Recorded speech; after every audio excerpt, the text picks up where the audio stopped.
আসসালামু আলাইকুম। সংবাদে আপনাদের সবাইকে স্বাগত জানাচ্ছি। আমি ফিরোজ তোহা। শুরুতেই আরবে কেবলস সংবাদ শিরোনাম। পুরোদমে ইরান, ইসরায়েল, হিজবুল্লাহ যুদ্ধ চলছে, আর এই মুহূর্তে আমাদের হাতে এসেছে যুদ্ধের কিছু ভয়ঙ্কর গুরুত্বপূর্ণ আপডেট সংবাদ। শুরুতেই জানাবো, এবার ইয়েমেন থেকে দখলদার ইসরায়েলকে উদ্দেশ্য করে ক্ষেপণাস্ত্র নিক্ষেপ। ইয়েমেন থেকে ইসরায়েলের উদ্দেশ্যে ব্যালিস্টিক ক্ষেপণাস্ত্র নিক্ষেপ করেছে যোদ্ধারা। তবে ইসরায়েলি প্রতিরক্ষা বাহিনী আইডিএফ বলছে, ইয়েমেন থেকে ইসরায়েলে উৎক্ষেপণ করা একটি ব্যালিস্টিক ক্ষেপণাস্ত্র ইসরায়েলের সীমানার বাইরে বিমান প্রতিরক্ষা ব্যবস্থার মাধ্যমে সফলভাবে বাধা দেওয়া হয়েছে। এরপর জানাবো, ক্যাশ প্যাটেলকে এফবিআইয়ের প্রধান হিসেবে নির্বাচিত করেছে ডোনাল্ড ট্রাম্প।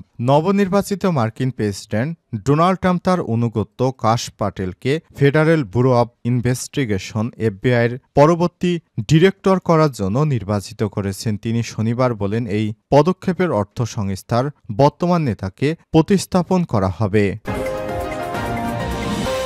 এদিকে আলেপ্পো শহরে বিদ্রোহীদের দখলে আসাদ সরকার বিপর্যয়ে। ৮ বছর পর সিরিয়ার দ্বিতীয় বৃহত্তম শহর আলেপ্পো আবার বিদ্রোহীদের দখলে চলে গেছে।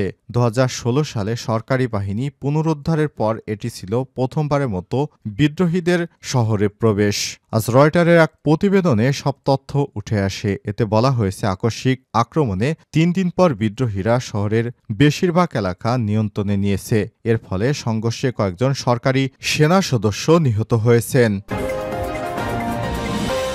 জানাবো, গাজায় ত্রাণের জন্য দাঁড়িয়ে থাকাদের উপর বিমান হামলা, নিহত ১০০। ফিলিস্তিনে অবরুদ্ধ গাজা উপত্যকায় ইসরায়েলের বর্বর হামলা চলছে। এবার ত্রাণের জন্য অপেক্ষমান ক্ষুধার্ত ফিলিস্তিনিদের উপর বিমান হামলা চালিয়েছে ইসরায়েলি সেনারা। মার্কিন দাতব্য সংস্থার ৪ স্বেচ্ছাসেবী সহ একদিনে অন্তত ১০০ জন নিহত হয়েছে, খবর আল জাজিরার। এবং সর্বশেষ জানাবো, কাটাতারে ফেলানির লাশ ঝোলা নিয়ে কবির সুমনের যে প্রশ্ন। পশ্চিমবঙ্গের সঙ্গীতশিল্পী কবির সুমন বাংলাদেশের পরিস্থিতি নিয়ে বরাবরই সরব। বাংলাদেশের নানা ইস্যুতে ফেসবুকে লেখালেখি করেন তিনি। পশ্চিমবঙ্গের কবি, গীতিকার ও নির্মাতা শ্রীচাঁদ বন্দ্যোপাধ্যায়ের একটি কবিতা নিয়ে আলোচনার মধ্যেই সুমন কারো নাম না নিয়ে ফেসবুকে লিখেছেন, সীমান্তের কাটাতারে যখন ফেলানির লাশ ঝুলছিল, তখন ভারতের হিন্দুদের প্রতি প্রীতি কোথায় ছিল? এভাবে বিগত ১৫-২০ বছরে ভারতের বিভিন্ন অপকর্মর দিক তুলে ধরে তিনি সমালোচনা করেছেন। প্রিয় দর্শক, এতক্ষণ শুনছিলেন সংবাদ শিরোনাম, এবারে বিস্তারিত। তবে তার আগে বন্ধুরা, অনুরোধ থাকবে সংবাদটিতে একটি লাইক দিন। এই চ্যানেলে আপনি নতুন হয়ে থাকলে আমাদের সংবাদটি দেখতে দেখতে চ্যানেলটি সাবস্ক্রাইব করে রাখুন। কমেন্ট করে আপনার মূল্যবান মতামত জানিয়ে দিন। আর বন্ধুরা, গাজা যুদ্ধে আপনি যদি নিরীহ ফিলিস্তিনিদের ভালোবেসে থাকেন, কমেন্টে ইয়েস লিখে বিশ্ববাসীকে জানিয়ে দিন আপনি বিশ্বের কোন দেশ থেকে আমাদের সংবাদটি দেখছেন এবং শুনছেন। এবারে বিস্তারিত। ইয়েমেন থেকে ইসরায়েলের উদ্দেশ্যে ক্ষেপণাস্ত্র নিক্ষেপ। ইয়েমেন থেকে ইসরায়েলের উদ্দেশ্যে ব্যালিস্টিক ক্ষেপণাস্ত্র নিক্ষেপ করেছে যোদ্ধারা। তবে ইসরায়েলি প্রতিরক্ষা বাহিনী আইডিএফ বলছে, ইয়েমেন থেকে ইসরায়েলের উৎক্ষেপণ করা একটি ব্যালিস্টিক ক্ষেপণাস্ত্র ইসরায়েলের সীমানার বাইরে বিমান প্রতিরক্ষা ব্যবস্থার মাধ্যমে সফলভাবে বাধা দেওয়া হয়েছে। টাইমস অফ ইসরায়েল বলছে, এই ঘটনার সময় ইসরায়েলের সাইরেন বেজে ওঠে। সংবাদ মাধ্যমটি জানিয়েছে, ইন্টারসেপশন থেকে শ্রাপনেল ইসরায়েলের মধ্যে এই ক্ষেপণাস্ত্র পড়েছিল বলে জানা গেছে। তবে এই ঘটনায় তাৎক্ষণিকভাবে হতাহতের কোনো খবর মেলেনি। রোববার ইসরায়েলি সামরিক বাহিনী জানিয়েছে, ইয়েমেন থেকে উৎক্ষেপণ করা একটি ক্ষেপণাস্ত্র ইসরায়েলি ভূখণ্ডে প্রবেশের আগেই আটকে দেওয়া হয়েছে। সামরিক বাহিনী এর আগে বলেছিল যে, ইয়েমেন থেকে উৎক্ষেপণের পর মধ্য ইসরায়েলে বেশ কয়েকটি এলাকায় সাইরেন বাজছিল। প্রসঙ্গত ২০২৩ সালে গাজা যুদ্ধ শুরু হওয়ার পর থেকে হুতি যোদ্ধারা ফিলিস্তিনিদের প্রতি সংহতি জানিয়ে ধারাবাহিকভাবে ইসরায়েলে ক্ষেপণাস্ত্র, ড্রোন নিক্ষেপের মাধ্যমে হামলা করে আসছে। এরই ধারাবাহিকতায় তারা এই হামলা চালায়। এছাড়াও ইয়েমেনের হুতি বিদ্রোহীরা ইয়েমেনিদের আকাশসীমা ব্যবহার করে ইসরায়েল ও আমেরিকার বিভিন্ন পণ্যবাহী জাহাজে হামলা করে আসছিল। এই হামলা করার মাধ্যমে তারা দখলদার ইসরায়েল এবং যুক্তরাষ্ট্রের অর্থনীতিকে স্থিতিশীল থাকতে দিচ্ছিল না। তারা দীর্ঘ সময় গাজা যুদ্ধ শুরুর পর থেকেই ফিলিস্তিনের নিরীহ মানুষের পাশে দাঁড়িয়েছিল। এরই ধারাবাহিকতায় তারা আবারও নতুন করে ক্ষেপণাস্ত্র ছুড়ে তাদের সমর্থনের কথা জানান দিল।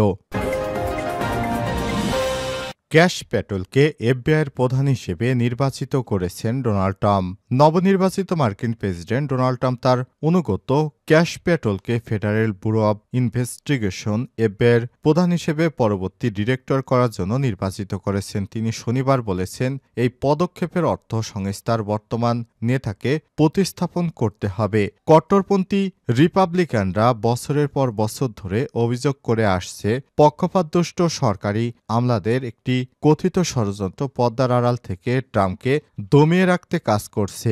এফবিআই এর বর্তমান পরিচালক ক্রিস্টোফার ওয়ে 2017 সালে 10 বছর মেয়াদে নিযুক্ত হন, যার অর্থ তাকে হয় পদত্যাগ করতে হবে বা বরখাস্ত করা হবে। ট্রাম্প তার পোস্টে লিখেছেন, ক্যাশ একজন উজ্জ্বল আইনজীবী, তদন্তকারী আমেরিকান ফার্স্ট যোদ্ধা, যিনি তার কর্মজীবন দুর্নীতি প্রকাশ, ন্যায় বিচার ও আমেরিকার জনগণকে রক্ষা করার জন্য ব্যয় করেছেন। ট্রাম্প বলছে, কাশ আমার প্রথম মেয়াদে একটি অবিশ্বাস্য কাজ করেছে। তিনি আমেরিকাকে ক্রমবর্ধমান অপরাধের মহামারীর শেষ করতে, অভিবাসী অপরাধী চক্রগুলোকে ধ্বংস করতে এবং সীমান্তের ওপর মানব ও মাদক পাচার বন্ধ করতে কাজ করবেন।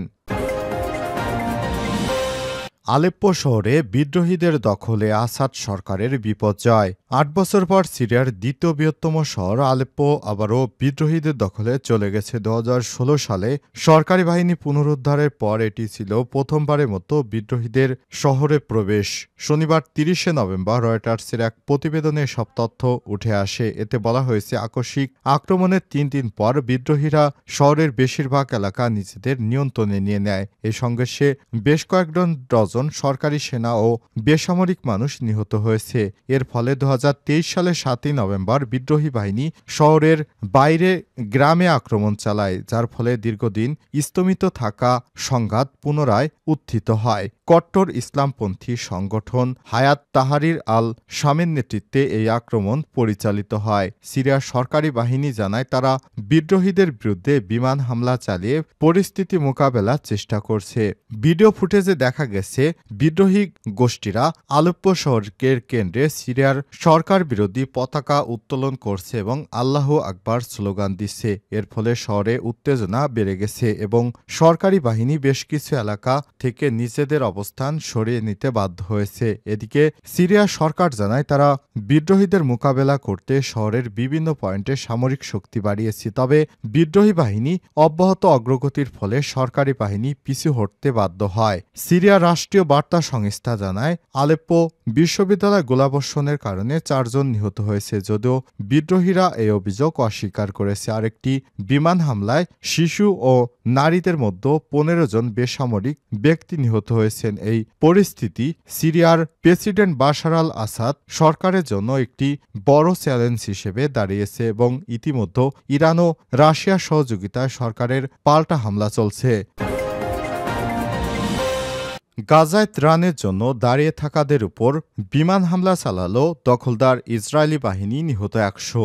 ফিলিস্তিনের অবরুদ্ধ গাজা উপত্যকায় ইসরায়েলি বর্বর হামলা চলছেই। এবার ত্রাণের জন্য অপেক্ষমান ক্ষুধার্ত ফিলিস্তিনিদের উপর বিমান হামলা চালিয়েছে ইসরায়েলি সেনারা। মার্কিন দাতব্য সংস্থা 4 স্বেচ্ছাসেবী সহ একদিনে অন্তত 100 জন নিহত হয়েছে, খবর আল জাজিরার। রোববার 1 ডিসেম্বর গাজার উত্তরাঞ্চলেও জাবালিয়া শরণার্থী শিবিরে ভয়াবহ বিমান হামলা চালায় ইসরায়েলি বাহিনী। এতে কমপক্ষে 40 জন নিহত হয়েছে। এর আগে গাজার দক্ষিণ অঞ্চলীয় স্থান খান ইউনুসে ইসরায়েলি বিমান হামলায় খাদ্য সহায়তার জন্য অপেক্ষমান অন্তত 12 জন ফিলিস্তিনি এবং ওয়ার্ল্ড সেন্ট্রাল কিচেন ও সেভ দ্য চিলড্রেনের 4 জন কর্মী নিহত হয়। ফিলিস্তিনের স্বাস্থ্য মন্ত্রণালয়ের তথ্য অনুযায়ী ইসরায়েলের বাধায় গাজার অর্ধেকের বেশি জনগণের কাছে খাদ্য সামগ্রী পৌঁছাচ্ছে না। চরম সংকটে রয়েছে উপত্যকার প্রায় সব অঞ্চল। শিশুদের মধ্যে রোগবালাই বাড়ছে এবং এই পরিস্থিতিতে চলমান থাকলে দুর্ভিক্ষের ভয়াবহতা আরও বাড়বে। এদিকে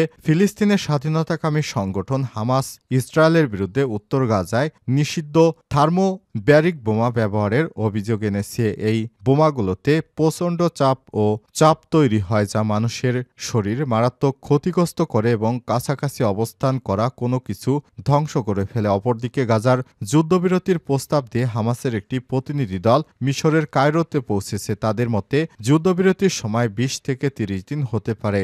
এ সময় ইসরায়েল ও হামাস জিম্মি বিনিময় করতে পারে। ফিলিস্তিনের স্বাস্থ্য মন্ত্রণালয়ের তথ্য অনুযায়ী গত বছরের অক্টোবর থেকে চলমান এই হামলায় 44,000-এর বেশি মানুষ নিহত হয়েছে এবং 1,05,000-এর বেশি মানুষ আহত হয়েছে। গাজার ধ্বংসস্তূপের নিচে এখনও 10,000-এর বেশি মানুষ নিখোঁজ রয়েছে।